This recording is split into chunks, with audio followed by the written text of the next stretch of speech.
Congress party के नेताओं को कोई बताए कहां किस कानून में लिखा है कि मंडी बंद होगी, कहां लिखा है कि एमएसपी बंद होगा।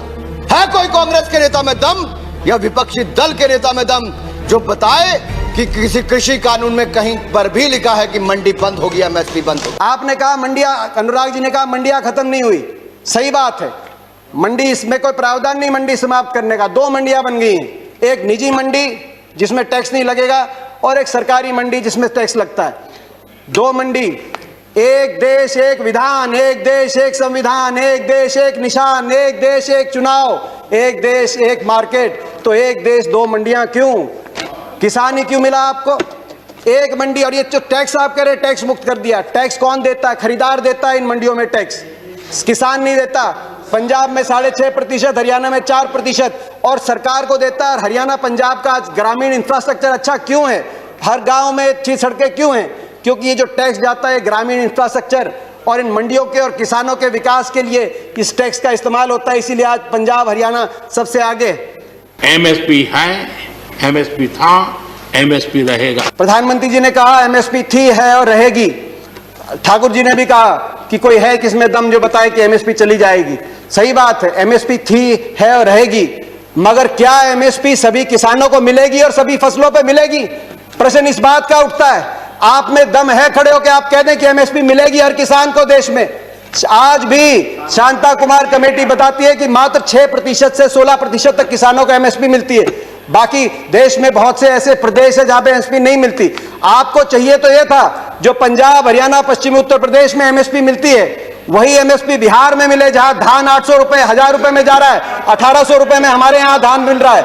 आपको चाहिए था कि इसको वहां पे लेके जाएं, मगर आप वहां के किसान को की परिस्थिति हमारे यहाँ की करने की बजाय हरियाणा पंजाब के किसान की परिस्थिति उस तरह की करने की तरफ लेके जाए। इस देश में माननीय अध्यक्ष जी, दहेज का कानून, दहेज के खिलाफ कानून बने, ये इस देश में कभी किसी ने मांग नहीं की थी, फिर भी देश की प्रगति के लिए कानून बना था। माननीय अध्यक्ष जी, ट्रिपल तलाक, इसके खिलाफ कानून बने, ये किसी ने मांग नहीं की थी, लेकिन प्रगतिशील समाज के लिए आवश्यक है, इसलिए कानून हमने बनाए हैं।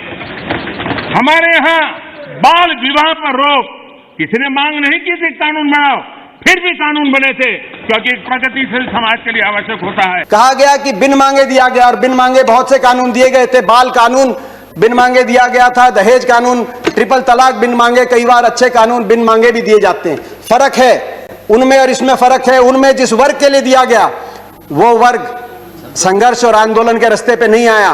बाल कानून लागू हुआ तो दिल्ली को बच्चों ने नहीं घेरा बाल कानून वापस लिया जाए। दहेज का कानून आया तो महिलाएं धरने पे नहीं बैठी कि हमें दहेज देना है, मगर यहां जिस वर्ग के लिए आपने दिया वो वर्ग आज आपके दरवाजे पे आया, दिल्ली के आसपास लाखों की तादाद में बैठा है। हरियाणा सरकार का कॉन्ट्रैक्ट फार्मिंग एक्ट उठाइए, और वो तो हुड्डा जी के समय पारित हुआ था।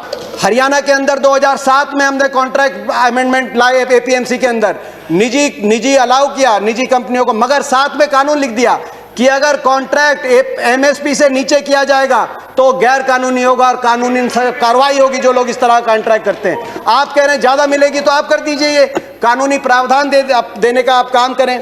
प्राइवेट की बात करी कि आप प्राइवेट का खिलाफत कर रहे हैं, प्राइवेट की खिलाफत नहीं कर रहे। प्राइवेट आए, मगर मंडी के अंदर आने से किसने रोका प्राइवेट को? प्राइवेट मंडी के अंदर आए और एमएसपी से ज्यादा में खरीदे। कह रहे हैं बाहर भाव ज्यादा मिलेगा, विकल्प होगा, बाहर ज्यादा मिलेगा, बाहर ज्यादा भाव मिलेगा प्राइवेट में।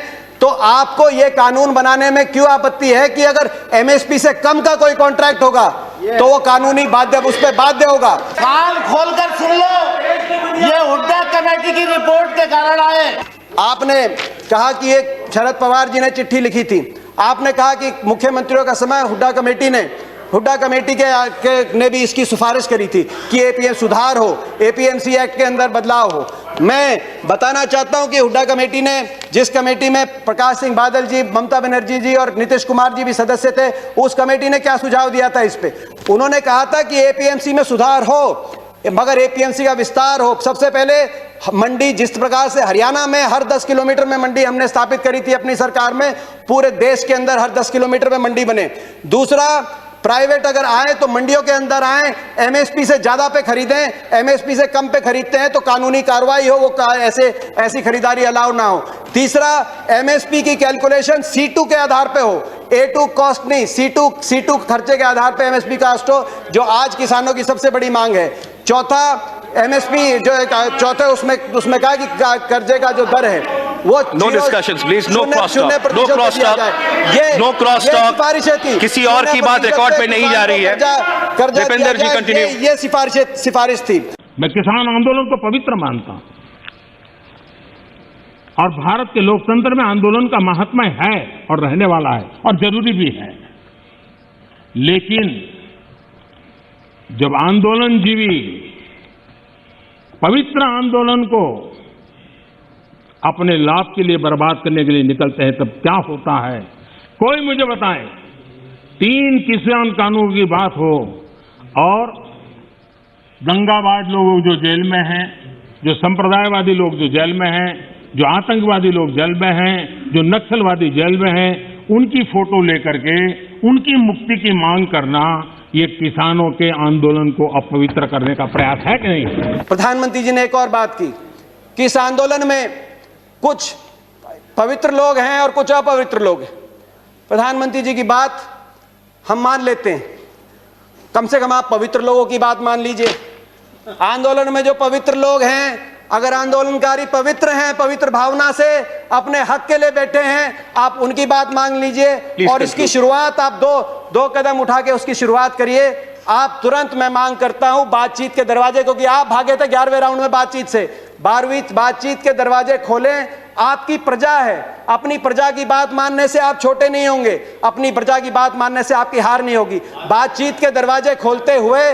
और दूसरा, जो 200 लोगों ने, 200 से ज्यादा किसानों ने अपनी जान कुर्बान करी है, उनके परिवारों के लिए आपके लिए सहानुभूति का एक शब्द नहीं निकला, कम से कम उनके परिवारों की मदद के लिए एक पैकेज की घोषणा करके विश्वास बनेगा। हम विश्वास बनाने वाले लोग हैं, विश्वास बनेगा। मैं हाथ जोड़ के आपसे प्रार्थना करता हूं, आपकी प्रजा, आपके लोग हैं, इनकी बात मानिए। आपका बहुत बहुत धन्यवाद। जय हिंद, जय जवान, जय किसान।